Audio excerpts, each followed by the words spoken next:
आजाद है, देश भी स्वतंत्र है, राजा गए रानी गई अब तो प्रजातंत्र है। नमस्कार, एमएचवन न्यूज में आपका स्वागत है। मैं हूं विकी जैन। हिमकिताब के सफर में हम निकले हैं हिमाचल की गली गली और चप्पे चप्पे की जानकारी लेने के लिए। हम यहां से जा रहे थे पालमपुर के लिए, लेकिन रास्ते में एक रास्ता कट रहा था जो नीचे की तरफ जाता था। वहां एक गांव है मजहरा, जहां इस वक्त हम मौजूद हैं। मजहरा गांव की गलियों में हमने देखा सड़कों की हालत खराब है, यहां पर बहुत सारी समस्याएं हैं। तो हम यहां एक घर में चलते हैं, यहां के लोगों से बात करते हैं, यहां के लोगों से जानने की कोशिश करते हैं कितनी समस्याएं हैं। हम रात के वक्त यहां पहुंचे हैं, इसलिए आपको बहुत ज्यादा तस्वीर इस गांव की नहीं दिखा सकते, लेकिन कोशिश करेंगे कि थोड़ी सी हकीकत से रूबरू करवाया जाए अपने दर्शकों को कि आज भी हिमाचल के जो छोटे गांव हैं, जो नीचे की तरफ पड़ते हैं, नीचे जो अगर पहाड़ी इलाका है तो उससे नीचे की तरफ जो आते हैं, वहां की क्या स्थिति है। चलते हैं घर की तरफ, उस घर में बात करेंगे, उस घर के लोगों से जानने की कोशिश करेंगे। यहाँ एक घर का दरवाजा खुला हुआ है और इसी घर के अंदर चलते हैं।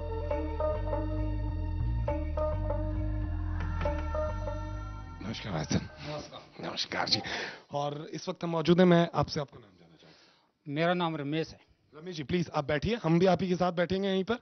और मैं अपने कैमरा पर्सन से कहूंगा कि इस घर की तमाम तस्वीरें दिखाएं। इस वक्त हम हिमाचल प्रदेश के मजहरा गांव के घर में हैं, रमेश जी के घर में हम मौजूद हैं और ये रमेश जी की माता जी हैं। जी आप माता जी प्रणाम। पहले तो माता जी क्या नाम है आपका? मेरा नाम काशो देवी। काशो देवी जी हमारे साथ हैं। रमेश जी, हम बात कर रहे हैं राजनीति की। आपको भी पता है हिमाचल में चुनाव चल रहे हैं, राजनीति चरम पर है, चुनाव प्रचार चरम पर है। तो आप एक जागरूक नागरिक हैं, आप भी 4 तारीख को वोट देने जाएंगे। तो 4 तारीख को वोट किसे देंगे ये हम नहीं आपसे पूछेंगे, लेकिन आपको क्या लगता है कैसा उम्मीदवार होना चाहिए जिसे आप वोट देंगे? ऐसा उम्मीदवार होना चाहिए जो कि जनता के बारे में सोचे और जो वायदे करते हैं उनको पूरा करें। और जो हमारे रोडों की हालत बहुत ख़राब हो गई है, पपरोड़ा से लेकर आंध्रेटा तक, उनको ठीक किया जाए। विधायकों ने वायदे किए लेकिन उसमें बड़े बड़े पत्थर हैं और जब बसें और ये चलती हैं उससे पत्थर उड़ते हैं जो कि आदमियों के कहीं सिर पर लगते हैं, जिससे घाव हो जाते हैं। तो इसलिए और धूल बहुत ज़्यादा उड़ती है, इसलिए गवर्नमेंट को जो वायदे किए होते हैं उनको पूरा करना चाहिए। बिल्कुल, हम आपसे और भी बात करेंगे, लेकिन हम पहले चाहेंगे कि हम दरवाजा बंद कर दें क्योंकि हिमाचल की ठंडी हवाएं बहुत ज्यादा आ रही हैं यहाँ पे। अम्मा जी, हम आपसे कहेंगे आप भी आराम से बैठ जाइए, कोई परेशानी नहीं है, हम आपके घर में आए हैं, पूरी तरह से बात करेंगे, आप आराम से ऊपर बैठ जाइए। बिल्कुल, हम भी बैठ जाते हैं, बैठ के आराम से बात करते हैं। और मुझे चाय की खुशबू भी आ रही है, तो चाय भी, क्योंकि हिमाचल में ठंड है, और तो चाय के साथ बातचीत जारी करेंगे। आप मेरे पास बराबर में आ जाइए सर। रमेश जी आप इधर आ जाइए। हाँ, तो चाय भी पियेंगे और बात भी करेंगे। रमेश जी आप इसी कुर्सी पे आ जाइए। रमेश जी, रमेश जी देखा क्या है कि हिमाचल के बारे में कहा जाता है बहुत विकास हुआ है। आपको लगता है कि जो ऊपर के शहर हैं, जो मेन शहर हैं, वहां तो विकास हुआ है, लेकिन जो नीचे की तरफ शहर आते हैं वहां विकास नहीं हुआ है? विकास यहाँ पर तो हुआ नहीं है। वायदे किए थे कि रोड को ठीक कर देंगे, अच्छा हो जाएंगे, वो वैसे के वैसे ही खड्डे हैं, बड़े बड़े खड्डे पड़ गए हैं, बसों का आना जाना मुश्किल हो गया है, छोटे व्हीकल तो चलते ही नहीं है, 2 टायर की गाड़ियों को तो गिर जाते हैं, स्किट हो जाती हैं। तो इसलिए जिस रोड में गाड़ियाँ न चल सकें तो उस रोड का क्या फायदा है जो कि बनाने के बाद रिपेयर ही ना हो। प्रजातंत्र सबसे बड़ा हम सबको नाज है, जन के लिए जन के द्वारा जनता का राज है। प्रजातंत्र सबसे बड़ा हम सबको नाज है, वोट छोटा सा मगर शक्ति में अनंत है, अब तो प्रजातंत्र है। रमेश जी, यहाँ अगर हम बात करें, सरकारें सभी की रही हैं, पहले कांग्रेस की रही, फिर इस वक्त बीजेपी की है, उससे पहले भी कांग्रेस की रही, बीजेपी की रही। आपको लगता है कि दोनों सरकारें एक जैसी हैं, किसी ने काम नहीं किया? हाँ, वायदे तो जरूर कर जाते हैं, दोनों सरकारें वायदे करती है, लेकिन काम रोड पर कुछ अभी तक नहीं हुआ है। वैसे तो 5-6 साल से तो रोड की हालत बिल्कुल ही खराब हो गई है, पपरोड़ा से लेकर अंधरेटा तक तो गाड़ियां चलना ही बहुत मुश्किल हो गई। लेकिन रमेश जी केवल रोड की समस्या है या इसके अलावा कुछ और परेशानी भी है? जनता की और परेशानियां भी हैं, जो कच्चे ट्रैक नए बनने थे, जो नहीं बन पाए, जिन पुलों को बनाना था वो अभी तक नहीं बना सके। तो जो वायदे उन्होंने पुलों के लिए किए थे, जो रोड के लिए किए थे, वो पूरे करना चाहिए उनको। अगर वायदा किया है तो उसको पूरा करो। अरे जिसकी लाठी उसकी भैंस आपने बना दिया, ये नोट की खन खन सुना के वोट को गूंगा किया। बिल्कुल, वायदा किया है तो पूरा करो। अम्मा जी के पास चलें, अम्मा जी से बात करते हैं। आप बैठे रहिए रमेश जी, हम अम्मा जी के पास जाएंगे। अम्मा जी, मैं आपके पास बैठ जाऊं? बिल्कुल। अम्मा जी, एक बात बताइए, आप जानती हैं चुनाव चल रहे हैं, आप वोट देती आई हैं अब तक? आपने वोट दिया है? अच्छा, आपको लगता है कि कुछ जरूरतें हैं? आपको लगता है, आपकी उम्मीद क्या है सरकार से? आपको क्या चाहिए? कोई भी जीते, चाहे बीजेपी जीते या कांग्रेस जीते, आप क्या चाहती हैं? हाँ मैं चाहती भाई हम तो ये घर होने वाला रोड तुम भी दिखे बहुत रोड के अलावा अगर अम्मा जी कुछ और बातें हो, कुछ और आपको लगता हो कि पेंशन मिलनी चाहिए, वृद्ध पेंशन मिलनी चाहिए, यहाँ बसों की सुविधाएं हो, अस्पताल हो, कुछ ऐसा है आपको लगता है? वो तो अस्पताल होना चाहिए, दवा ठीक ठाक मिलना चाहिए। तो अस्पताल तो है, दवा नहीं ठीक मिलती। दवा नहीं मिलती, अस्पताल तो है। वापस रमेश जी के पास चलें। नोट की खन खन सुना के वोट को गूंगा किया, पार्टी फंड यज्ञ कुंड घोटाला मंत्र है, अब तो प्रजातंत्र है, अब तो प्रजातंत्र है। बिल्कुल बिल्कुल बिल्कुल रमेश जी, हमने अभी बात की अम्मा जी से, लेकिन रोडों की समस्या आप बता रहे हैं, बिस्किल अस्पतालों की है, दवाई नहीं। यहाँ डिस्पेंसरी है, उनमें दवाई नहीं है, और डॉक्टर यहाँ पर हैं पूरा दिन बैठकर चल जाते हैं। जब डिस्पेंसरी में दवाई नहीं है तो डॉक्टर क्या करना है? जब गवर्नमेंट उनको दवाइयाँ दे ठीक, और वो ठीक ड्यूटी पर रहें। अगर मरीज आता है तो इंजेक्शन की, अगर उसको जरूरत है तो इंजेक्शन होना चाहिए, दवाई की जरूरत है तो दवाई होना चाहिए, अगर पट्टी की जरूरत है तो मरीज को पट्टी मिलना चाहिए। बिल्कुल। और रमेश जी, मैं कहूंगा कि चाय अभी तक नहीं आई है, तो चाय भी हम पिए, क्योंकि गर्म चुस्कियों के साथ बात करेंगे राजनीति की। प्रजातंत्र सबसे बड़ा हम सबको नाज है। मैं अपने दर्शकों को बताऊं कि इस वक्त यहाँ की स्थिति की बात करें, हम रमेश जी के घर में जिस तरह से आए और ये चाय आ गई है, चाय के साथ बात करते हैं, चाय की चुस्कियों के साथ मजे लेते हैं हिमाचल की वादियों का। छोटा सा मगर शक्ति में अनंत है, अब तो प्रजातंत्र है, अब तो प्रजातंत्र है, आदमी आजाद है। बहुत ही मतलब कहें कि उम्दा चाय है, बहुत बेहतरीन तरीके से बनाई गई है, और हिमाचल की इस चाय का मजा सिर्फ हिमाचल में ही आकर उठाया जा सकता है। रमेश जी, आप फिर उस कुर्सी पे चले गए, आप इस कुर्सी पे आइए मेरे साथ। रमेश जी, आपको नहीं लगता कि यहाँ तमाम चीजें हमने देखी, बहुत सारे लोगों से बात की, मुसीबतें परेशानियां की बहुत बात करते हैं, लेकिन वो अपना कैंडिडेट चुनने में घबरा जाते हैं, वो एक पार्टी पर बदल कर आते हैं। इस बार जनता जागरूक हो चुकी है। मैं तो कहता हूं कि सब शिक्षा की बात करते हैं पहले। शिक्षा, आपके भी बच्चे छोटे रहे होंगे, यहाँ स्कूल की स्थिति कैसी है? स्कूलों की स्थिति भी खराब ही है, जो उनकी बिल्डिंगें ठीक नहीं हैं, बच्चे ज़्यादा हैं, स्कूल में बैठने के लिए जगह ही नहीं है, ग्राउंड खेलने के लिए नहीं है, बच्चों को आने जाने की सुविधा है, रास्ते खराब हैं, जो कि अभी तक जो गवर्नमेंट ने बनाने थे वो अभी तक पूरे नहीं बना पाई। वायदे जरूर हुए हैं, लेकिन अभी तक बहुत चीज़ें नहीं पूरी हुई हैं जो कि उन्होंने बताया था पिछले इलेक्शन। बिल्कुल। रमेश जी, आप करते क्या हैं? मैं तो आर्मी से रिटायर हुआ हूं, और अभी मैं अपने खेतीबाड़ी का ही काम करता हूं। बिल्कुल, खेती बाड़ी का काम करते हैं। आपको लगता है कि सरकार की तरफ से, जो भी सरकार रही, खेती के लिए सुविधाएं दी गई? खेती के लिए सुविधा क्या दी गई है, जो कि खाद मिलती है हमें, वो भी बहुत ज़्यादा महंगी हो गई है, दवाइयाँ महंगी हो गई हैं, बीज महंगे हो गए हैं, हर चीज़ महंगी हो गई है, तो जिम्मेदार क्या करेगा? ट्रैक्टर की बिजाई महंगी हो गई है, तेल महंगा हो गया है, हर चीज़ महंगी हो गई है, तो किसान को बहुत मुसीबत आ रही है। रमेश जी, हम चाहेंगे आपकी धर्मपत्नी भी होंगी मौजूद, हम उनसे भी बात करें, अगर, क्योंकि महंगाई के बारे में, घर का बजट के बारे में तो महिला से ज्यादा कोई बता नहीं सकता, तो आप अगर उन्हें बुला दें, इतने हम चाय की चुस्कियां लेते हैं।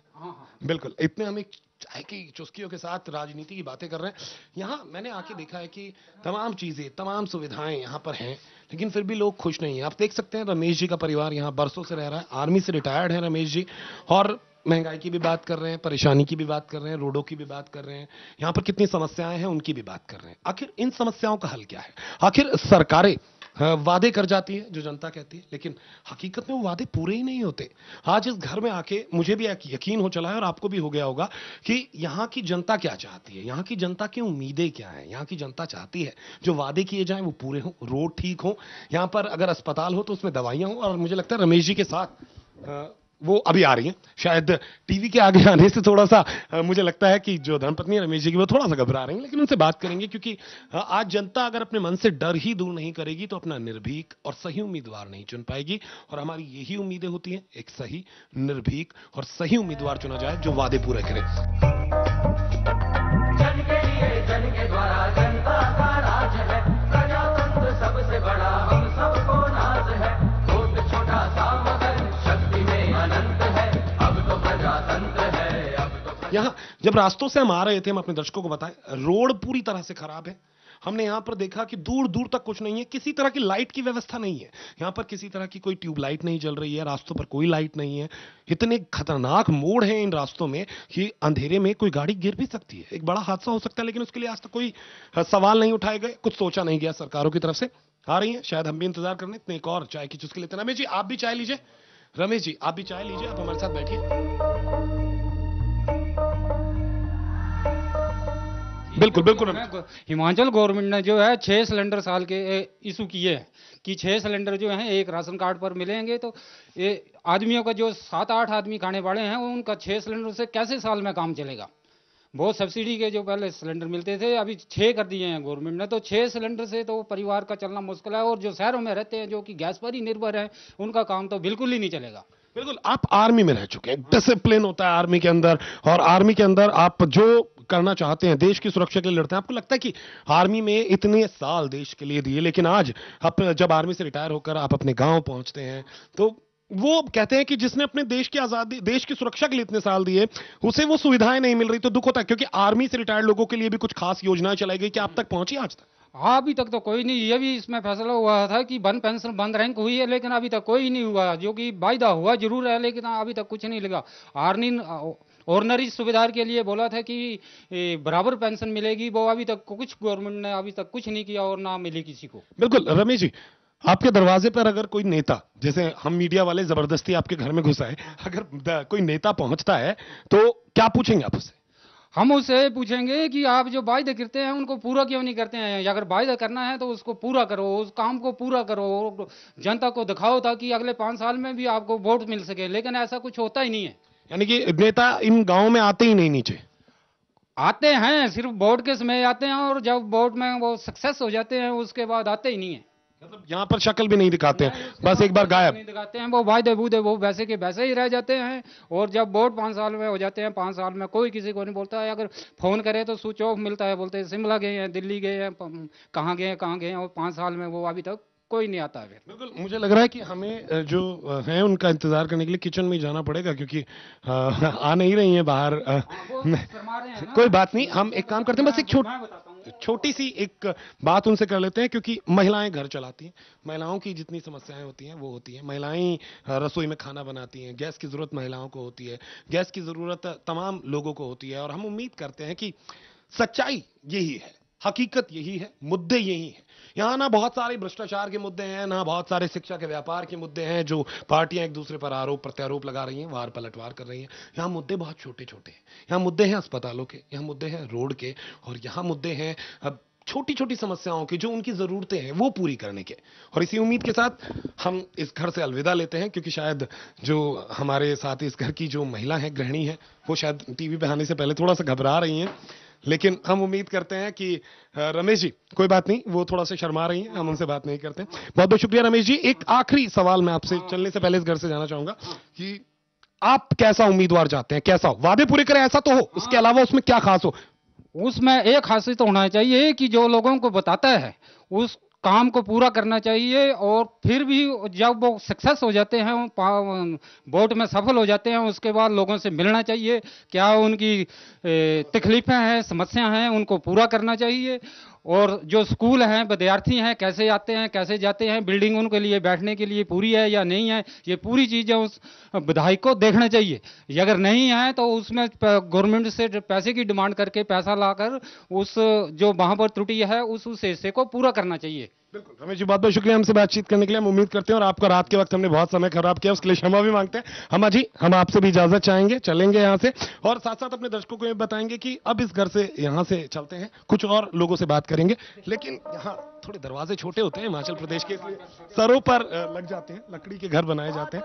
और यहाँ इस घर से हम बाहर आ गए, आपने सुन लिए मुद्दे क्या है, हकीकत क्या है। अब फैसला आपको करना है, सोचे समझे परखे तभी वोट करें, क्योंकि जो वादे किए गए हैं अगर वो पूरे नहीं होते तो आपका वोट बेकार चला जाएगा। सही वादे पर यकीन करें, सही उम्मीदवार को चुनें।